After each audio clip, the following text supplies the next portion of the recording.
Your stories don't define you. How you tell them will. Hi, I'm Sarah Elkins, your host and chief storymaker of Elkins Consulting. Many of my clients reach out to me because they're in transition. Their children are hitting milestone ages. They want more from their work. They're hitting a big number birthday. And they want to develop clarity about their natural strengths, what their next adventure might look like. In this series, you'll hear me ask my guests questions to dig deeply into the stories that shaped their lives, stories that uncover patterns and may unveil insights into dissatisfaction, and also where their strengths lie and where they found and continue to find joy. This podcast's intention is to have listeners think of their own related stories and how they tell them, discovering the internal messages that are limiting their success, and discovering how to shift their stories so they become positive life lessons to move them forward. If you're curious about what it would be like to work with me, visit elkinsconsulting.com and schedule a one-time 90-minute StrengthsFinder session. Well, yesterday, I was just taking a few minutes to surf on LinkedIn, and I found some of the work that my guest that's going to be highlighted today put out there, and you are in for such a treat, listeners. I'm introducing Lindsey Pollack to Your Stories Don't Define You, How You Tell Them Will, and I'm so eager to get started in this conversation. Thanks for joining me. It's such a pleasure. Thanks for having me. Well, I got your name from one of our mutual friends, and she was just surprised that we hadn't met already. And I think it was Sarah Blewett. Is that correct? No? I don't know. For some reason, I was thinking it was Sarah Blewett because I noticed in your LinkedIn profile that you have been involved with veteran re-entry into the workforce and recruitment and setting them up so that they can be successful in the workforce after time in the military. And that's my friend Sarah Blewett. That has been her focus for a while too. So of course that immediately caught my attention. I'm a big believer in that ability for somebody to be able to take the skills that they've learned in one place and quickly and effectively apply them in other areas of their lives. So thank you for your work in that area. I really appreciate it. My pleasure. I'm on the board of an organization, called 4Block. And we provide veteran career readiness services all around the country. So 4Block is a great organization, and thanks for your support. Yes. And just so our listeners know, we will put a link to 4Block in the blog post associated with this podcast at elkinsconsulting.com. So you can go and check out what they're doing with that nonprofit. I always start with these conversations by asking my guest to share something about themselves that most people might not know about them. And I do that to give our listeners context outside of what we might talk about during this discussion, because I feel like it gives people a much better view of how complex people are, so we don't get frozen in time based on one thing we say. So what do you think? Do you have something you can share with us? I do. I'm going to give a fun one and a more serious one because I couldn't decide. My fun one is during the pandemic, I got very into the Netflix show about Formula One racing called Drive to Survive and absolutely became obsessed with it. So bizarrely, I now am really interested in Formula One racing, which is super fun and silly. And that's my fun one, cool. Which you would not expect if you met me, my little Upper West Side Jewish girl who, doesn't even like to drive a car. That's my fun one. And my more serious one is actually something I've gotten really vocal talking about during the pandemic, which I had never talked about before, which is that I have had anxiety for my whole life. And I have treated it with therapy and medication and a variety of programs, but I never, ever, ever, ever, ever talked about it professionally. And since the pandemic, I've opened up a lot more about it in interviews and in my latest book. And so I feel really compelled to tell people that I have had a lot of success and I'm really proud of where I am, but I have done it with mental health conditions. So that's my other fact. Wow. I actually did know a little bit about that because I've been reading up. I do my little Google stalking before I interview anyone, just so I know the beauty that is the complexity of humanity. And I love that you share that. And I love that you are being more vocal about it because, of course, so many people struggle with anxiety, depression, other issues, ADHD, and they're so hesitant to share that because it has come with such a stigma. And yet, the more we talk about it, it seems the more people are more comfortable with talking about it. And people in companies aren't so resistant to looking at those different abilities and different sensitivities as potential benefits to their organization in terms of diversity of thought and inclusion. And I keep thinking about how much we limit potential in an organization when we don't take the whole person for who they are. That's awesome. I really think it's one of the biggest changes I've seen in 20 plus years studying careers in the workplace is how much more vocal people can be and how much more accepting and open and less stigmatized companies are about mental health. When I started out, it wouldn't have even occurred to me to talk about it or to think anybody else would talk about it. Which is why I'm so much more vocal now. You would think that watching Formula One racing would be more stressful for someone with anxiety, but somehow I'm able to do both, and seeing someone else crash cars doesn't give me any anxiety. Oh, that's because your kids are still little. We live in New York. I don't think my daughter will ever get a driver's license. Right. That's hilarious. I love the picture of your daughter coming back to New York from having quarantine. I'm going to put that in air quotes, quarantined in Connecticut. I read that in your story.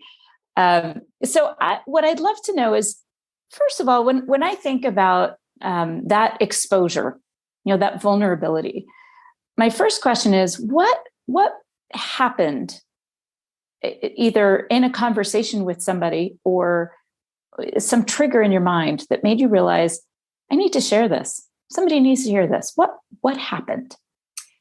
I know you like to talk about pivotal moments, and I have a really specific one, which, by the way, was, like 15 years before I actually, said something about it. But when I wrote my very first book, Getting from College to Career, it came out in 2007, and it was about all the things I wish I had known when I got my first job. And I was very fortunate to get a book deal that early. I worked so hard on it. It was, absolutely, my life's work at that point. And I handed in my manuscript to my editor. And my editor read it and said, it's great. There's lots of really good advice, but I have to ask you a question. Have you ever made a mistake? And I said, what are you talking about? And she said, every single story you tell about yourself is a success and how you did things right. And she said, I'm not sure that's going to resonate with people. And I remember, I think I was 28 or so when I wrote it. I can't remember exactly how old I was, maybe 30. And I said to her, well, I thought the point of writing a book was to tell everybody the right things to do and to be perfect.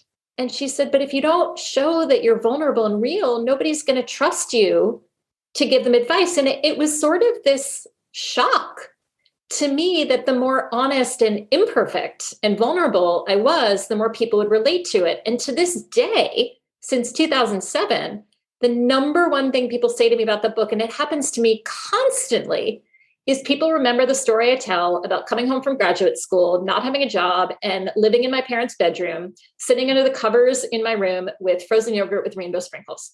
And that was what I did because I couldn't find a job. And they remember that, which to me is like embarrassing. And I didn't want to talk about it. And they say, oh my God, I related to that so much. And that was this huge aha moment that the job isn't to be perfect and to be, to do everything right. And I think I sort of learned that in my advice that I give to people. And it was during the pandemic when just offhandedly, I was doing a session for college students. And I don't know why, I just said something like, well, I suffer from anxiety. And the chat on the Zoom blew up. And they said, oh my God, I do too. Thank you so much for saying it.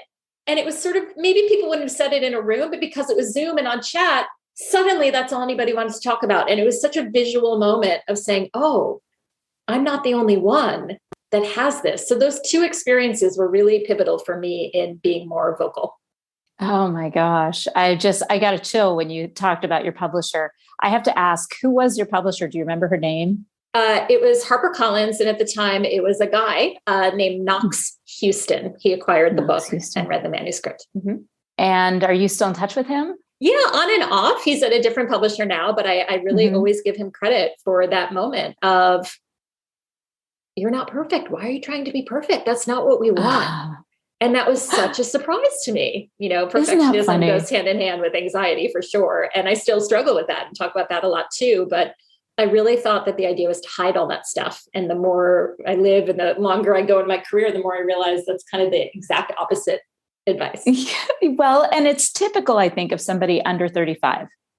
I have these theories about, especially women, because I have experienced it as a woman, but I've seen men go through this too, where when we're in our 20s, really up until maybe early 30s, we're constantly trying to be something else. We're constantly looking at others to say, oh, I want to be like that, or I want to be more like this, and fighting our natural instincts of who we really are. And then somehow in our 30s, we start to resign ourselves to these things. And we're like, well, okay, I'm really talkative. That's just who I am. I mean, I can still be a good listener, but just, I just have to live with this aspect of myself. And we start to kind of get a little more comfortable in our skin with who we are. Even if we're super confident in our teens and 20s, which very few are, we still, I don't think, are super comfortable in our skin because we're not sure which skin fits us yet.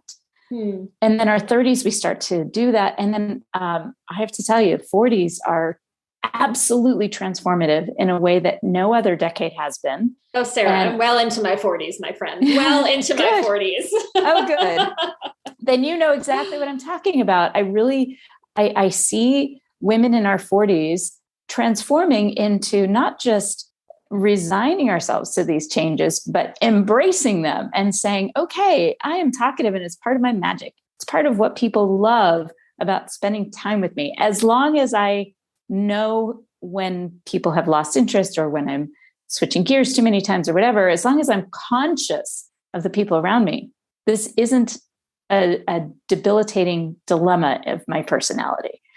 So I love that you say that in your late 20s, like 30-ish, that aha moment hit. And then it wasn't until your mid 40s that you went, and I actually did something about it. Right. And I can share more. No, you did it. You shared it in the book. You shared the vulnerability. And I think you had to take those steps of sharing vulnerability a little at a time before you were ready to really demonstrate that deeper level of vulnerability. As my friend Joel and I talked about in an episode a couple of weeks ago, you were peeling back the layers. I think there's also a confidence when you reach a certain level of success that you have a platform to say that. And I remember saying this to those college students. It's very hard to be a sophomore in college and talk vocally about your anxiety. It's very different to be someone with 4 published books and an established career, to be honest about it. And I think because I have that platform, it's even more important that I speak out, because I don't think it's going to ruin my career, right, to talk about it. Whereas I think, in my 20s, I think I was worried that saying I have anxiety or I have perfectionism or, I have panic attacks would frighten somebody from hiring me. I think that was the fear. And so, I think that's often not the case, but I think that fear is very real, that it could be damaging. I don't know, 15 years ago, it absolutely was real. And even now, yeah. And I wanted to disagree with you. I wanted to be like, oh, just because you have a platform doesn't mean that that's, when you can start doing that. But you're right. I started to switch that around thinking, if you don't have a career yet, or you're just in the beginnings of a career, I'm not sure it is the right time necessarily to share it broadly. Certainly not at the level that you've been able to share so that people can feel like they're not alone. And there is, as a storytelling coach, I often see people oversharing in situations where I just cringe. I'm like, oh, you don't know that you can trust that person. So I hear you. Like, it makes so much more sense. I just didn't want to agree with it because it's sad. I know. Well, it's interesting. I was just listening to a podcast interview with Gabby Bernstein, who's kind of a spiritual author. And she said, there's a time and a place, and your boss is not your therapist, right? It's okay to say, I'm having a tough day. I think I need to take a mental health break. I'm having some struggles. I need to go seek help. That's appropriate. To try to get that help from your boss or talk about it all day at work is not appropriate. So I do think there are levels to this. When I'm giving a speech at a college, I'm not asking for therapy, I'm right, sort of sharing the fact in context. So I think that's an important point, that it's not it's not okay to just be a free-for-all and talk about your mental health all day at work.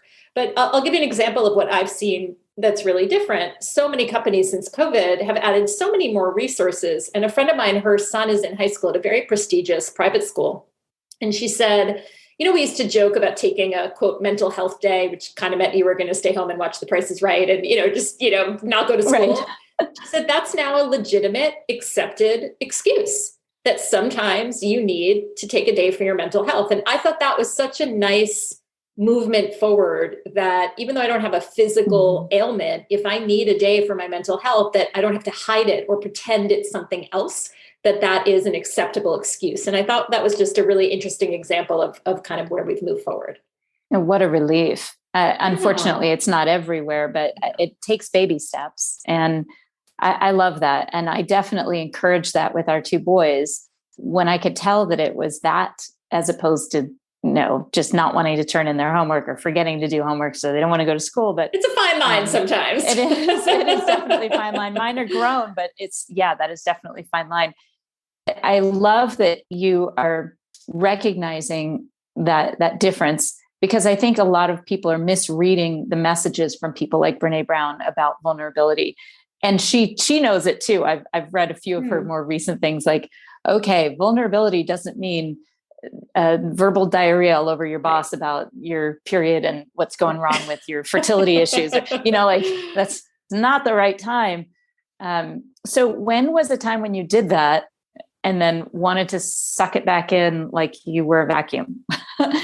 And I know that I've had those moments where I overshared and then went, shoot, I can't take that back. Oh, that's so interesting. I can't think of anything recently where I've had that kind of moment. Do you have an example? Oh, yes, definitely. I was actually with a coaching client, and he was telling me about something that he was struggling with. He has a couple of talents that are similar to mine. And I shared a discussion I had with my husband that was really very vulnerable and uncomfortable. And I could see, and if we were face to face, I probably wouldn't have done it, because I would have seen the micro expressions on his face shift. But because we were on Zoom, I didn't catch it in time.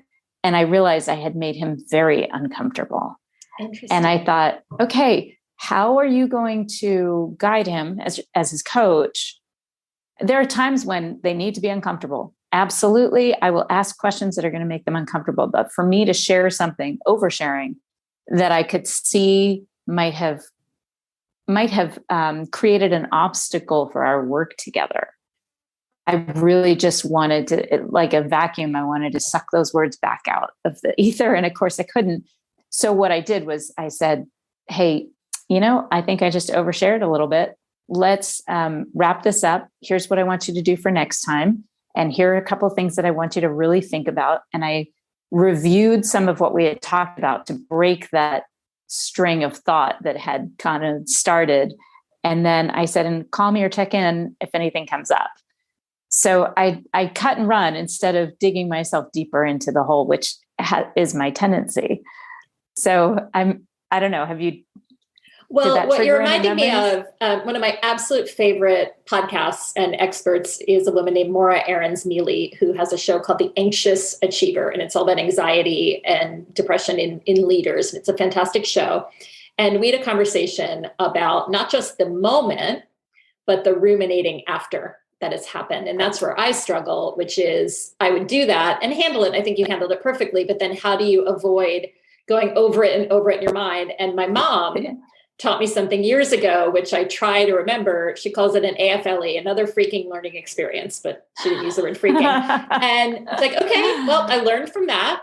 And now I'm not going to do that again. Okay, great. Check the box, lesson learned. And I think the trick is that those things will happen. And I do this a lot in my speeches where I say something, it didn't go over well, or I didn't say it the way I wanted to, or it took too long. And I had talked with Maura on her podcast about, you have to sit and say, okay, that happened. Here's what I've learned for it. I have to move on. And I think that is probably one of the tools that I try to implement, which is not letting that one moment turn into weeks of rumination. Yes, that internal dialogue that just won't shut down. You are speaking my language, Lindsey. It's funny you say that too, because another thing that my mom said was that person is probably not thinking about it anymore. Like Amen. 99% of the time, 99.5% of the time, it's only you that is ruminating on this. And it's kind of like holding on to anger towards somebody, that holding on to that internal dialogue of, I could have said this and I shouldn't have said that, and I didn't say this. And being able to recognize, and my son says this to me, he's 23, he says, staying angry at somebody is like eating poison and expecting them to die.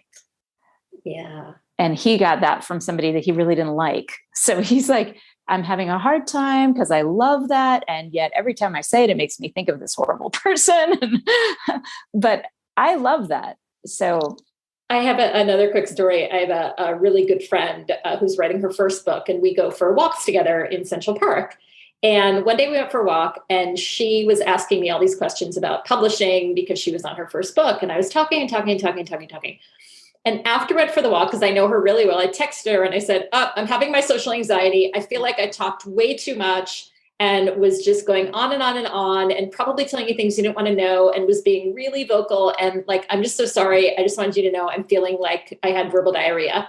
And she wrote back and said, oh my God, I've been having anxiety that I asked you too many questions and I asked for too much and I was taking too much and it wasn't fun for you. And it was like, oh my God, this is just everybody.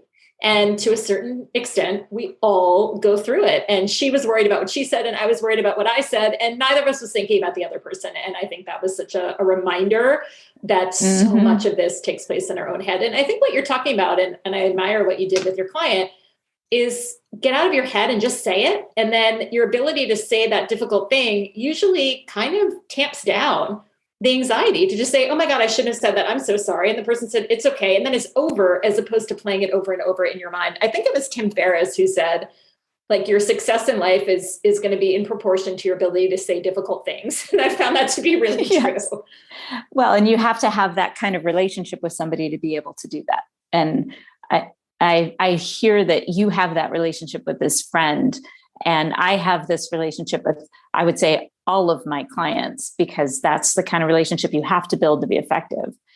So I love that was your moment, that seeing your chat box blow up. I still have this image in my head, even though we've gone on to all kinds of areas connected to that moment.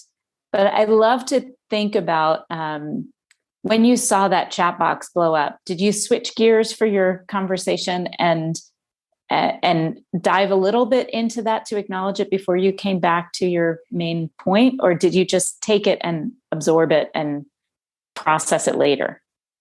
That's a good question. I'm trying to go back to that moment. I think I very lightly said, I'm seeing a lot of people in the chat, because a lot of them did it by direct message or private message. I'm seeing a lot of people resonated with that. I think I had a little light touch, because I never want to assume that other people's comfort talking about anxiety or other issues is the same as mine.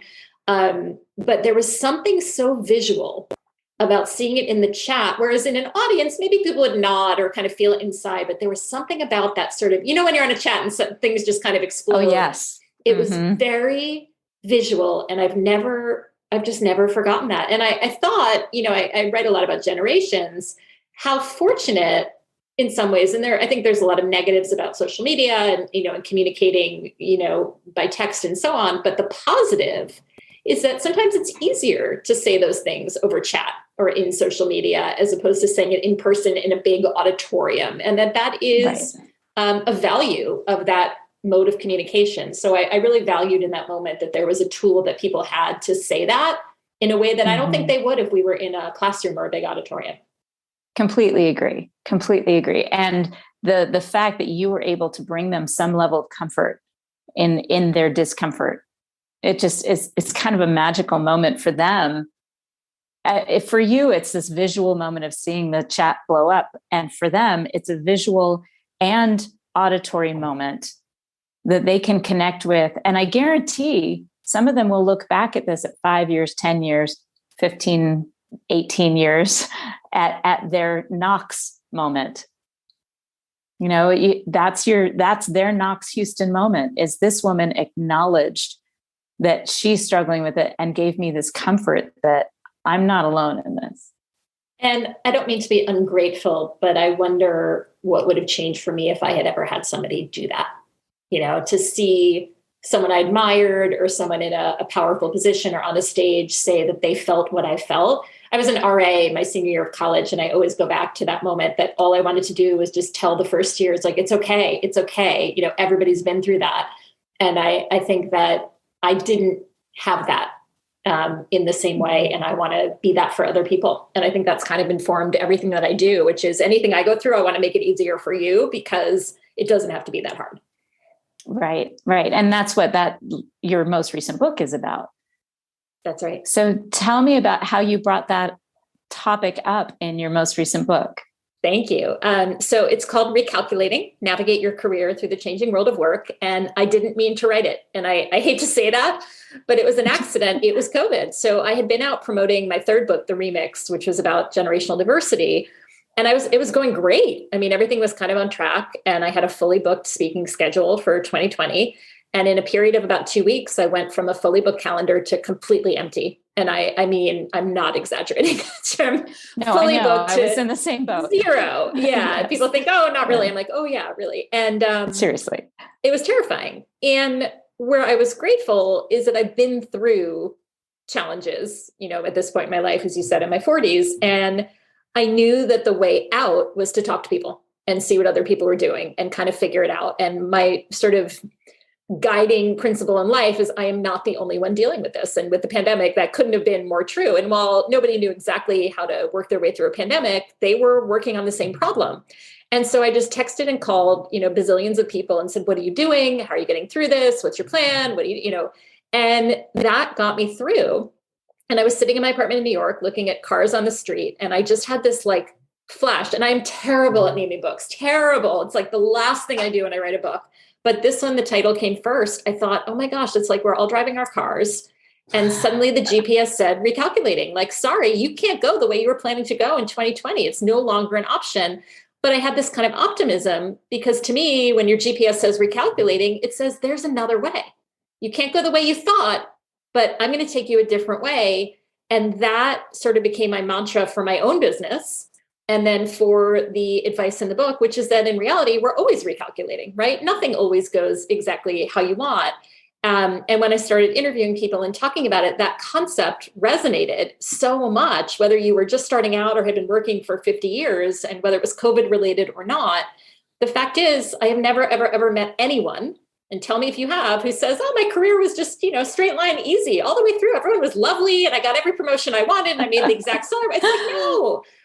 That's not the way. And so it was very comforting to kind of see that. And it was the very first book of the 4 that I've written where the entire first chapter is about mindset and well-being and mental health. That if you are not in a space to be able to feel like you can move forward, you can't follow any of the advice. The tactics don't work unless you're in a headspace to be able to do it. And that's when I started telling my story of anxiety. Oh, I love that image. You're looking out the window in New York and seeing the cars and going, oh my gosh, that's the GPS. And oh my gosh, it's never happened before or since that I just had that kind of flash, but that's what it felt like. Sorry, you can't go that way anymore. It is not an option and it's not your fault, but you can't control it. And that is not available to you anymore. Exactly. There's an obstacle that you're going to have to address and either find a way around it or recalculate and do something different. Oh my gosh. How smart you are, what kind of degree you have, how pretty you are. It doesn't matter. You cannot go that way anymore. So we're going to have to find a plan B.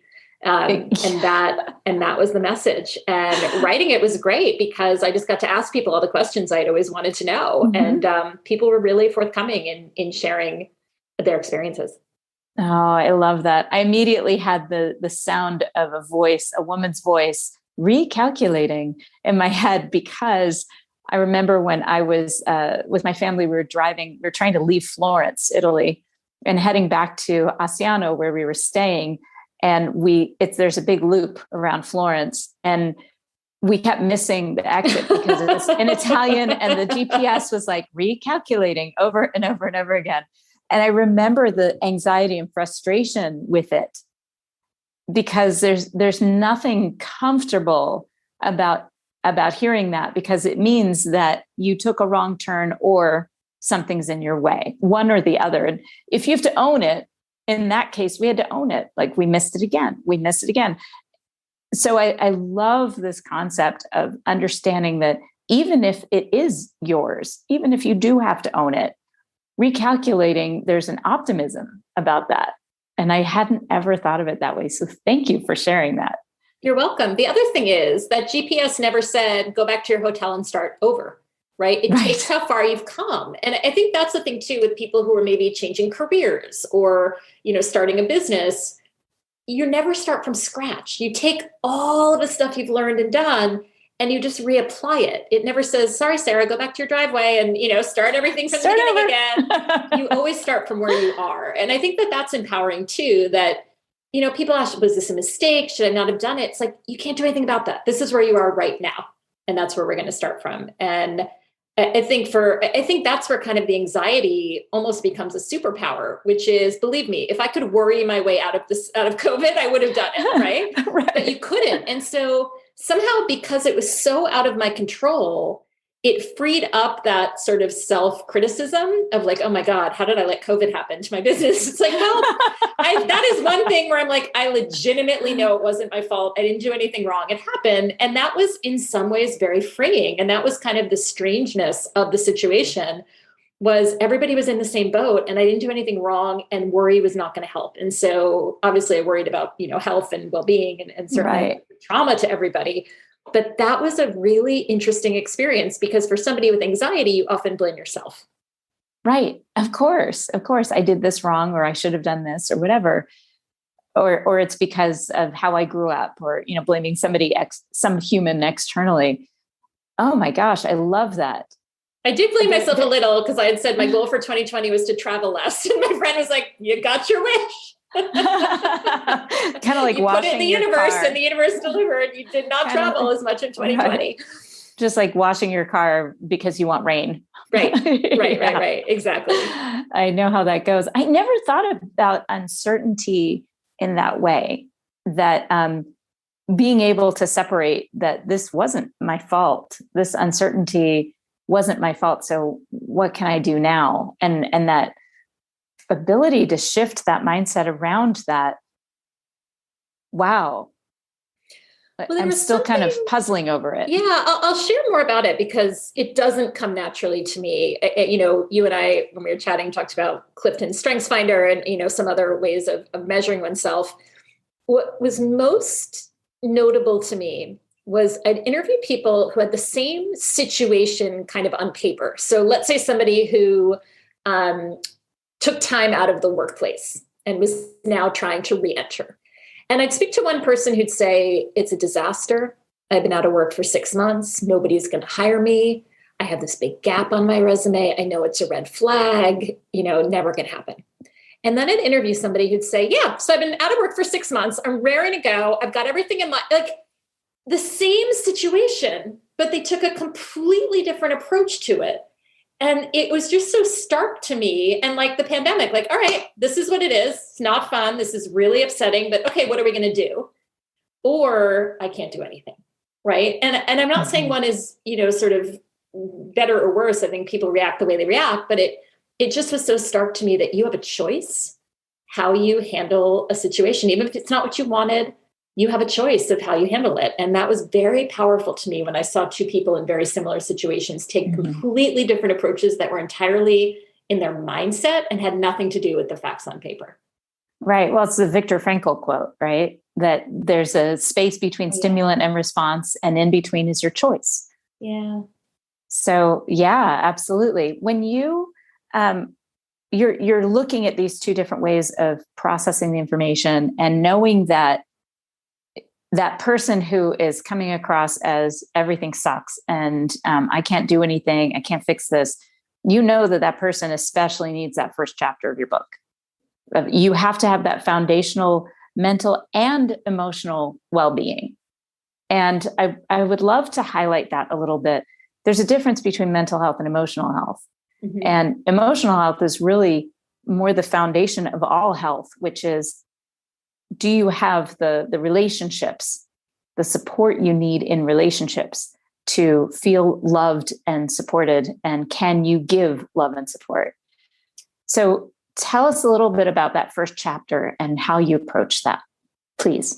So I called it mindset, but you're right. It goes hand in hand with sort of the community aspect, I think, of the book, which is, my favorite navigation tool is Waze because it's crowdsourced, right? It's not just you relying on a computer. It's everybody is contributing to tell you where the traffic is and what to avoid. So I think there's so many metaphors. But that actually, as you're saying it, and I had never kind of articulated this, I think that's what prompted me to talk about my own anxiety, because I think there are moments when you absolutely need a professional. I mean, there are times where I could have all the friends in the world, but I needed a therapist to help me through some of those darker times and to give me the tools that I needed. And I think that's what made me talk about it, because I don't want to say, well, if you just call your friends, everything will be fine, right? Or lift yourself up by your bootstraps. I don't think that's good advice. So I think that's probably what prompted me to share that sometimes you have to bring in a professional who knows how to deal with burnout or depression and some of the more serious elements of mental health. But I think there's a sense that we should be able to just figure it out. And the reality is sometimes you can't, and I couldn't. I needed medication to get me out of certain things, and it has changed my life tremendously. But there was a point where I had reached the end of pulling myself up by my bootstraps, and I needed something bigger. On the community piece, though, some of the people that I admired the most were the people who, when they got laid off, instead of retreating in embarrassment or shame or fear, immediately reached out to as many people as possible and said, I got laid off, I need some help. Or there was one group who all got laid off from the same company and they started a text chain to support each other. There's sort of, are you the kind of person who sort of retreats and doesn't want to talk about it? Or do you double down on building community? And again, it's not always easy, but the people who were willing to reach out and ask for help, I think did a lot better in the long run than people who retreated. Right.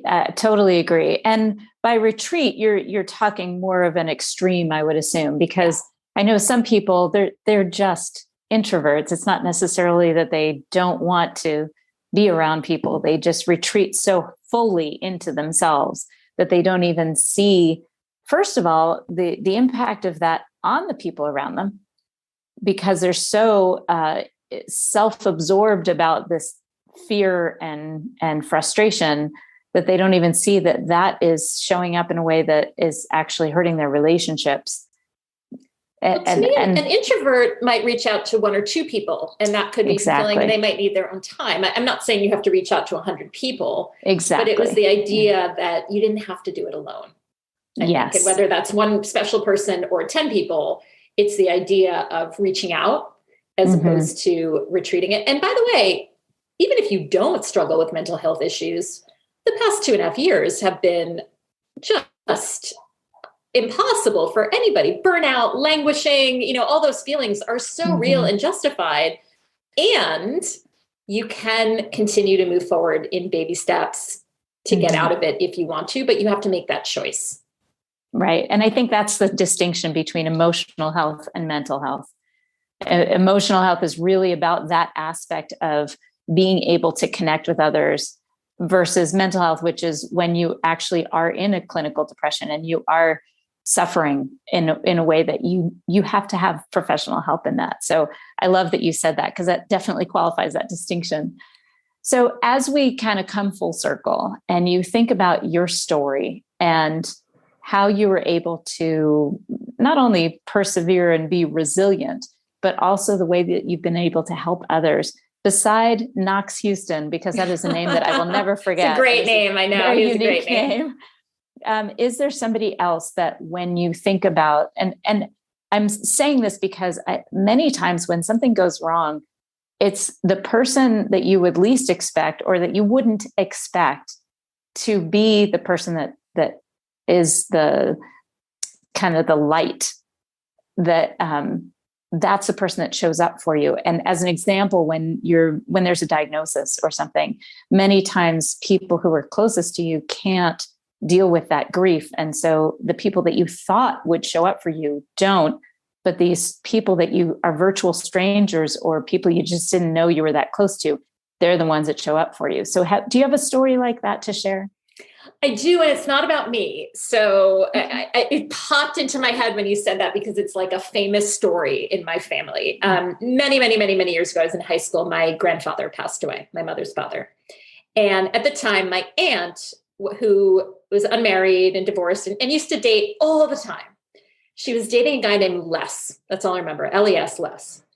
And everything was chaos. My grandfather had died. We were trying to plan the Shiva and this and that and everything, and the obituary and this, and then there were kids running around. It was just like chaos. And nobody knew what they were doing. And, just death. It's hard and whatever. And I remember the conversation was like, oh my God, we forgot to order the soda. And Les would say, oh, I took care of that. And then we'd say, somebody's got to pick up so-and-so at the airport. And they'd say, oh, Les is on the way. And this person, I don't even know if he's real. He just kind of helped in the areas where he needed. He wasn't in the family. He was the temporary boyfriend of my aunt. And I just remember I want to be a Les for other people where they're having a hard time. And I can just, I had a friend who had COVID and, I said, do you need anything? She said, would you go to the store and just get me ginger ale and crackers? And I was like, absolutely. And I just thought, I want to be Les. So I always think about that. Those little things that are not make or break.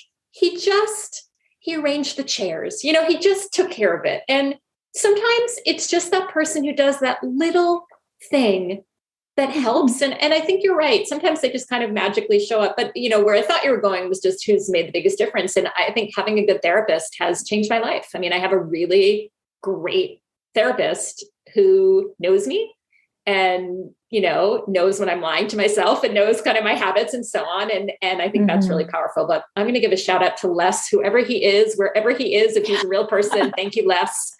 I aspire to be more like you. And actually, that's a good point on the introvert piece. And just when people are struggling, to me, one of the most valuable things you can do is help somebody else. So if you feel like I can't do anything for myself, I can't do anything, go help somebody else, even something really, really, really small. I think that gets you out of your own rut. And one of the things that just stuck with me when I was researching Recalculating is Google had announced that in March and April of 2020, one of the top searches on Google was the generic phrase, how can I help? It's chaos is going on in the world. And people went to Google and just said, how can I help? And I think that is just a human instinct that when you're struggling, sometimes helping somebody else is easier than helping yourself. So I've tried to keep that in mind. I love that. And that's a wonderful place to wrap this up. Really, if I could encourage anyone that's listening to this to step up for somebody else, it is the magic bullet when it comes to being able to help yourself is reaching out to somebody else. And I mean something really specific. Like one of my friends suddenly lost her mother. It was just a massive heart attack. And the first thing was people making meals for that family.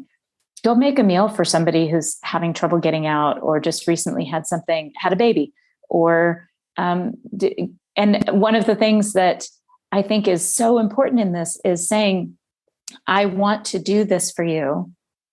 I'm going to the grocery store. What can I pick up for you? Because just the generic, how can I help? Most of us don't accept help easily. Or but if somebody burden on them to think of something you can do, right? I think, was it Sheryl Sandberg in her book about her husband dying said, don't ask me if I want food, ask me what kind of cheese to put on the burger. She was like, tell me you're on the way and just ask me for the details, but don't ask me what I want because I can't answer it. I thought that was really memorable. Exactly. And Les just did what needed to be done. He didn't ask, oh, can I help? Can I do this? It was, oh, the chairs need arranging, so I'm going to arrange them. I'll never forget that. And by the way, amazing. Nobody else in my family remembers Les. I have this magical memory of Les. And everyone's like, who are you talking about? Even my aunt who dated him. So I don't know if I invented Les, but if he's out there. No, you didn't invent him. Maybe his name wasn't Les, but you didn't invent him. You knew that there was somebody behind the scenes that may have even been an introvert that was just doing what needed to be done in between. I bet he was. That's a good point. Oh, I love that. I love that. Lindsey, this has been such a pleasure. I know I'm looking forward to reading your books. I will be sending them as gifts to people because I have quite a few people on my list that I know will find great value, especially in the Recalculating one. So thank you for all you're doing to share your experiences and bring comfort and compassion to others. Thank you for saying that. And thank you for having me on the show. It was a great, unexpected conversation. And I hope people found it valuable. I know they will. For our listeners, don't rush to grab a pen. I promise that we will have the links to Lindsey's page, website, and to connect with her on LinkedIn in the blog posts and show notes associated with this podcast at elkinsconsulting.com. Thank you.